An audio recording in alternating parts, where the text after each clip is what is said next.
Yeah. Smells like Kenya, huh? I don't know any other dog that loves the smell of coffee, quite like this dog loves the smell of coffee. He takes after his daddy, doesn't he? Yeah, that's my lovely co-host. Good morning, everybody, and welcome to the Voodoo Garden. My name is Ray. I will be your host. This is my lovely toothless wonder co-host, Rascal Dog. Rascal and I recently had a scare, a medical scare, and what you looking for? Another mouse, huh? We caught a mouse in the Voodoo Garden. Yep, we did. I have a mouse trap over there, right behind you. And every morning I have a routine. I come down here, I look at the plants, I get my oxygen, I get my groove going for the day, and I go over there and I get the water can, and I just look down at the mouse trap, and I never find anything in there, but it's just a habit, you know. And I looked down there a couple days ago, and there was a mouse, and I thought, oh, well, that's not good. I don't want any mice in here because they could really chow down. So I got the mouse in the mouse trap, and normally what I do with the little crackhead here, he's really good at this, and I don't know how the heck he even learned this, but I'll get the mouse trap and I tell him to get the mouse, and Rascal, get the mouse. Yeah, he gets excited. That's what he does. I don't know how he learned all this weird stuff. He knows how to get the mouse. So what I do is I take the mouse trap, I put it down, and he grabs the mouse and rips it out of the mouse trap and runs to the front door. And I open up the door and he takes it outside and takes it down the stairs and puts it on the landing and guards it. That's what he does. And he has an attention span of a loaf of bread, so it doesn't last very long. He'll sniff it and he'll nudge it a little, and then he'll just go on his way. Then I take the mouse and I throw it in the chicken coop because the chickens like mice. I know it's gross, but chickens do like mice. And that's what we do. And that way I don't have to carry this dead thing out of the house, and so it's really kind of cool. Anyway, we had this medical scare, I think it was 4 days ago, and Rascal had to go in for some medical treatment. Anyway, I have a program on this on the Praxis 55712 channel, and the update to that is he had to have quite a few teeth removed. I think almost 24 teeth removed. Yeah, I know that's a lot of teeth, but he had some serious problems going in there, and the doctor said that it's better to remove them than to wait, because the infection was actually destroying his gums, and it risked ruining the bone of his jaw, and then it would have been all over. So I know it was pretty drastic, but we had to do that. But the nice thing about it, there's always a good side to everything if you look hard enough. He has corresponding teeth, you know, teeth that actually match up, so it's not like all mismatched. He has teeth that match up here and there, so he can still chew and everything. Only problem is he doesn't have any front teeth. So kind of like his daddy, who doesn't have any side teeth up here. But anyway, he doesn't have any front teeth. So I hold down this mouth, and I hold down this mouse, he opens up his mouth, and his gums come out, and he goes, And the weird thing is, you might feel sorry for him. You think, oh no, the poor little crackhead can't get the mouse. Well, I opened up the mouse trap, and so the mouse went in there, and he went out front, and he realized that it felt good, this soft, furry thing. So he was outside gumming the mouse. It was kind of like a little chew toy for him. So it sucks that we had to kill a mouse, but it was really kind of nice that it helped Rascal, because it was like a little teething thing. It felt good on his gums after he had all those teeth removed. But anyway, if you want to hear the full update on Rascal, go on over to the Praxis 5572 channel. I'm going to do an episode later today outside, and I will give you the full rundown on what's going on with him, because it's very important to me. But in the meantime, life doesn't stop. I mean, that's my finger. I kind of missed that, because he had a couple of days where he really didn't want to talk to me, and he didn't want to look at me, because I don't know, I don't think he blamed me, but he when I turned him over to the vet, I felt really bad, you know, and he was looking at me like, why are you leaving? You know how it is if you have a pet. And it took him a couple of days to forgive me, and you forgive me now, huh? And anyway, in the meantime, things happen, and so people are sending me stuff. I have a benefactor named Ray, who sent me the asparagus outside. Yeah, you remember I got the asparagus, he's in strawberry plants. He keeps sending me coffee, which I never say no to. I never say no to coffee. And I got 6 of these little bags of freshly ground, really nice. I wouldn't call it gourmet. I call it actually good coffee. Gourmet coffee doesn't get my interest, because I don't go with the word gourmet. Gourmet usually means overpriced garbage. But this is good quality coffee. This is from Kenya. And there's stuff from Mexico, from Brazil. I got the whole world in a box. Anyway, I'm getting at something. So Ray sends me a box of coffee every now and then, you know, all different kinds of flavors. And then he apologizes because, you know, he says it took a while to get this done, and I'm recovering from open heart surgery. And I'm thinking, you don't have to send coffee right off the bat. You know, you just had open heart surgery. I think you deserve a little bit of time off.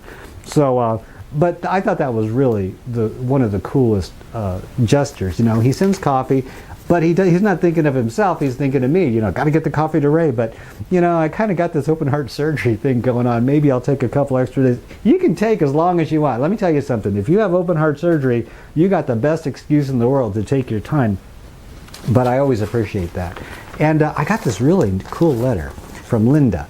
And Linda sent me this letter. And since my eyesight is so bad, Mike the dishwasher had to read it. What is so fascinating about my arm? That's really good, huh?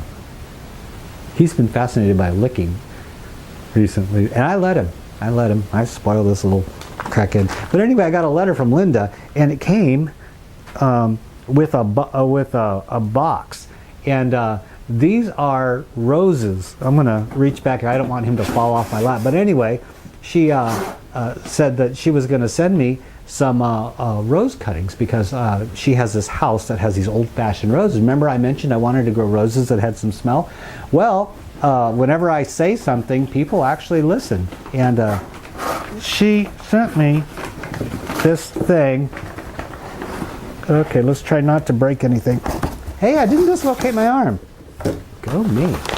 I got to show you this stuff. It's like show and tell because it's so amazing to me what people do. The kindness of people. I got 5 of these.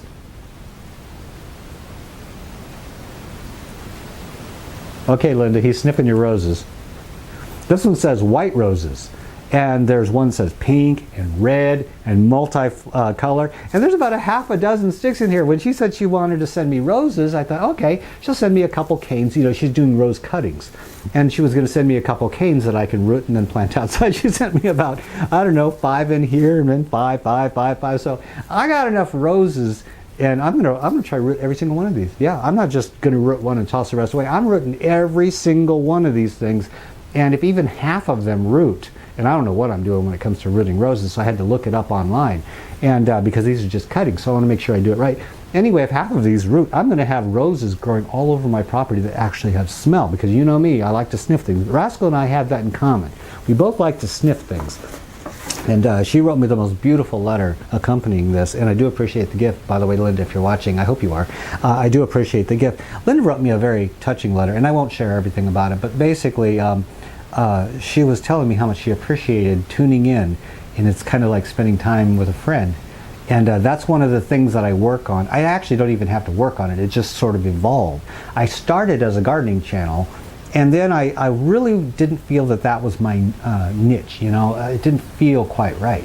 So everything just kind of evolved. I didn't try. I just evolved into more of a tune in and let's just relax and enjoy ourselves. Some of it has to do with gardening, some of it has to do with pets. Sometimes I just sit here and talk to you, and people seem to enjoy that. It's a totally different feel from other things. And the weird thing is that this is what comes naturally to me. I don't have to work at it, which is really kind of nice.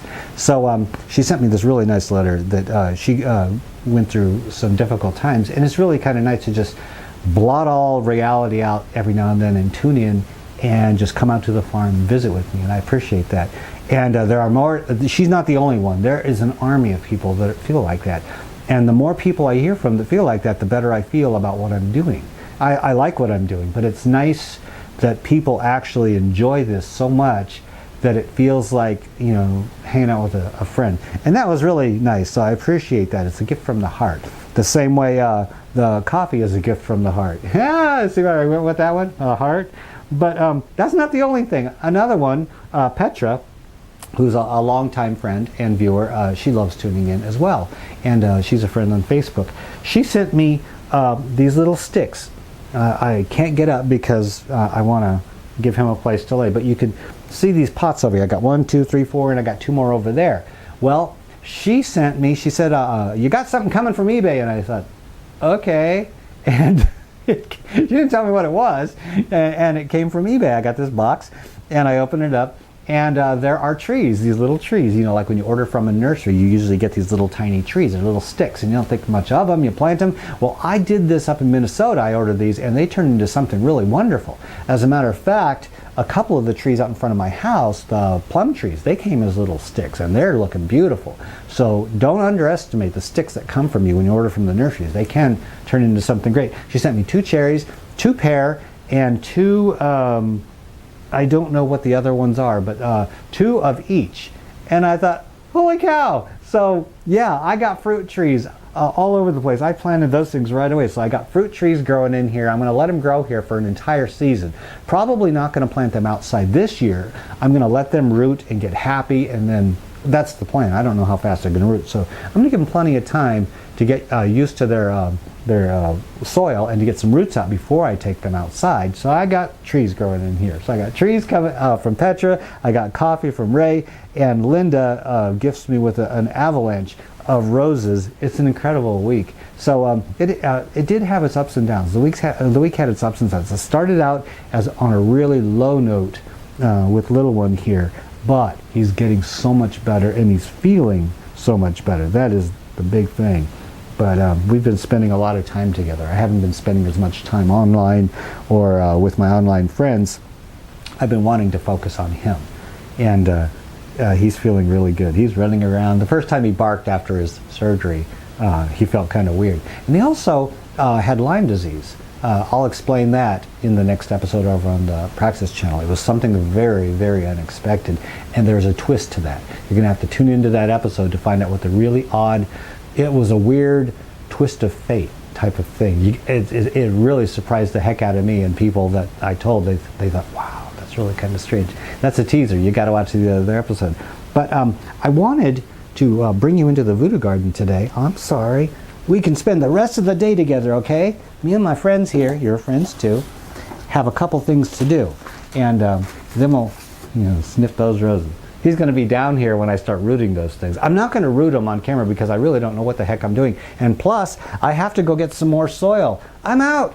Can you believe it? The Voodoo Garden ran out of soil. I have these blocks of what's called cocoa peat or coir. They come in these big blocks, and I've mentioned that plenty of times. Well, I was mixing up soil so fast and furious for these and transplanting other things into bigger pots because I didn't have these pots available. These, I think these are 10-inch pots. These were going for other plants, so I had to transplant those into bigger pots to get these pots to plant these in because I didn't have any pots big enough, and I used up all my soil, so all I got left is this. This ain't getting it. So I don't have enough soil for these roses. So I'm going to have to go to the store and find some soil. And you know me, I'm scared to death of buying soil at the stores because of the fungus gnats. So it's going to be kind of scary. I got to order some more coir online. But yeah, I got to do that.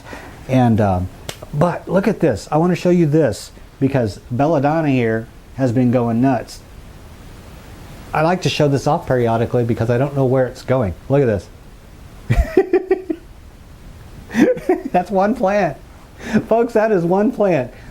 That is incredible. I don't know what to do with this thing. I pruned it to keep it from getting, I pruned it to keep it from getting tall. And so I decided, okay, fine. You want me to get wide? I'll get wide. I'll get wide all over this Voodoo Garden. And normally, this monstrosity here, it's even getting heavy. And this monstrosity goes here, and these little sticks go on the ground. I got to find some room over here for these things. I have no idea where they're going to go. And but today I need to prune up these peppers, and I thought, why not have you come on down, because I wanted to make sure that you went along the ride with me when I do these peppers from start to finish, because some people are following along and doing the exact same thing. And anyway, hold on a second. Let me move all of this stuff and bring this table out because we got some clipping to do. Okay, hold. Don't go nowhere. There was a plant called the little elf that I featured on one of the episodes, a couple episodes back, and I was showing you how I clipped the top leaves off to give light to the lower branches, and I wanted to show you an update on that. The lower branches are now at the top, so now it's full again, and the flowers were coming out a little bit crazy, and I was trying to pollinate these, but from what I found, this is called a little elf, by the way, what I found is it's so hard to get in there because it's so condensed. This does not grow like any other pepper plant I've ever seen in my life, and I think it's probably because it might be a dwarf plant naturally, but Yeah, I didn't really do any pruning to this thing. It just kind of did it itself. And as far as pollinating, I think out in nature, little insects can get in there easier than I can with my big fat stinking thumb here. But I've been trying to pollinate this as much as possible, so I've just been tapping it, moving it around, and apparently I'm doing something right. But look at how these peppers grow. They point straight up. I like that. I don't know if they're going to be hot. I don't know if they're going to turn colors. But what I do know is that this plant is doing really well indoors. I've grown peppers indoors, and I've grown them to monstrous heights. I've grown them to have peppers. I've done all kinds of things with peppers indoors. But one thing I noticed about this is I think this would be a good plant to have if you had an apartment or a patio or just a little area to grow peppers, whether you like to eat them or just grow them for the looks or the smell of the flowers. Either way, it's called the Little Elf. The Little Elf. And these seeds were given to me by Ivana, a friend on Facebook, and she's from Serbia, and so I don't know if these are available anywhere in the United States. I'm going to probably just grow this and see how far I can get it, but this is an indoor plant. I don't believe I'm going to be taking this outdoors. I just wanted to show you this for an update, okay? No pruning going with this one. Let's move on over to your right, and I'm going to start the pruning. Oh, you got to put on safety goggles when you're messing with this thing. Safety goggles, gloves, all kinds of protective gear. This thing will hurt you. This is a narangilla or a naranjila. I don't know. Everybody keeps telling me how to pronounce it. I really don't care. It's just a narangilla. I'll put the writing right here, and you can just pronounce it any way your little heart desires. But this is a tree. Yeah, this is going to grow up to be a tree, and it puts out fruit. But I'm going to demonstrate a little bit of pruning on this because it needs it, and I wanted to wait until you were here today. This one puts out leaves low to the ground, starting out like just about any plant. And I wanted to show you this because these leaves are starting to look a little bit mottled. And I don't know if you can see the mottling going on here. Generally, when you start getting this look on your pepper leaves, and especially your tomato leaves, this generally means that there may be a fungus starting up. And wow, trying to hold this thing is like holding a cactus. Yeah, ow, I'm going to put you down. But to keep your plants from getting this fungus, it isn't going to, this isn't a cure, but this is one of many things that you can do, is remove these lower leaves that are close to the soil surface, because your soil surface, especially indoors, is going to have moisture coming up and getting trapped underneath these leaves, because outdoors you have a breeze and it can keep this a little bit down, but indoors you really don't. So you have all this moisture, and especially with leaves that kind of cup under, it's going to hold this moisture underneath these leaves, and that is a breeding ground for fungus.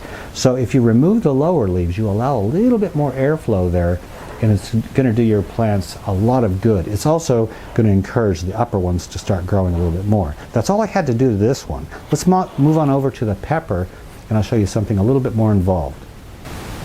This is called a monster pepper, and it's by no means a monster yet. I think it's called monster because the peppers are huge when they come out. This one keeps trying to put out peppers. You can see the little nubs of the flowers here, and I keep pulling those things off because I don't want it to fruit while it's indoors. I want it to wait until it's outdoors, and this is quite the chore for me. But whenever I do this, whenever I pull these little balls, flower buds like this off of it, it starts putting out more leaves. So it does help. Now I want to set you down here so you can see way down at the bottom, because that's where we're going today. This plant was started in one of those little cups and then transferred into a 6-inch pot, a small 6-inch pot. And then I moved it up into this. This, I believe, is a 12-inch pot. But anyway, it'll hold it until it's time to go outside. I did prune it right up here, and it branched out beautifully.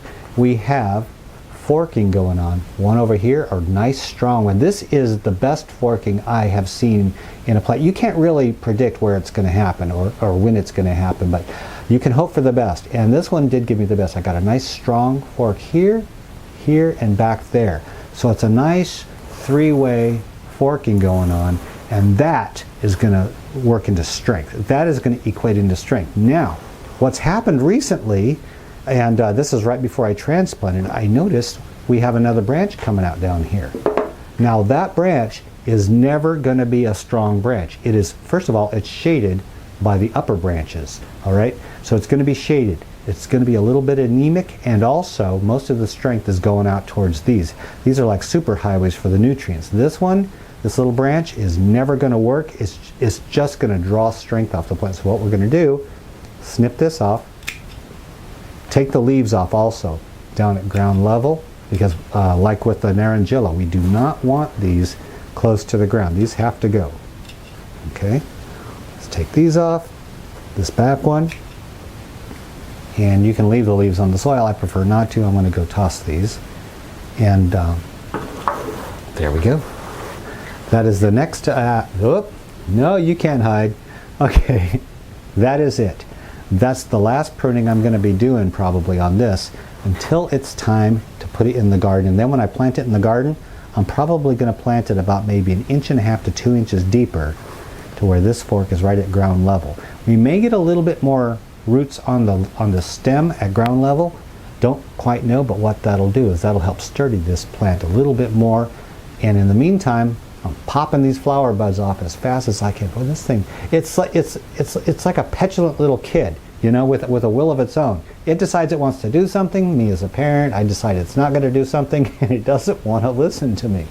But that is the pruning that I wanted to demonstrate with the pepper plant. If you have pepper plants and you have nice, strong forks going on here, any of that weak stuff, don't be tempted to leave it on there thinking that it's going to benefit your plant, because it's really not. It's going to hurt your plant in the long run. So snip that off. Lick, lick.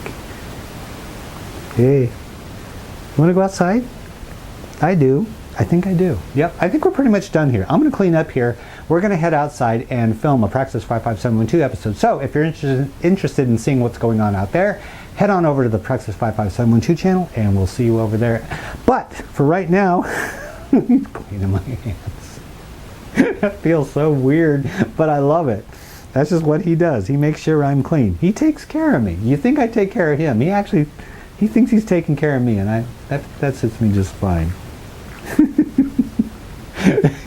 Tickle. This is Ray and Rascal in the Voodoo Garden. We're out of here. I'm not gonna reciprocate. No. I'm not gonna lick your paws.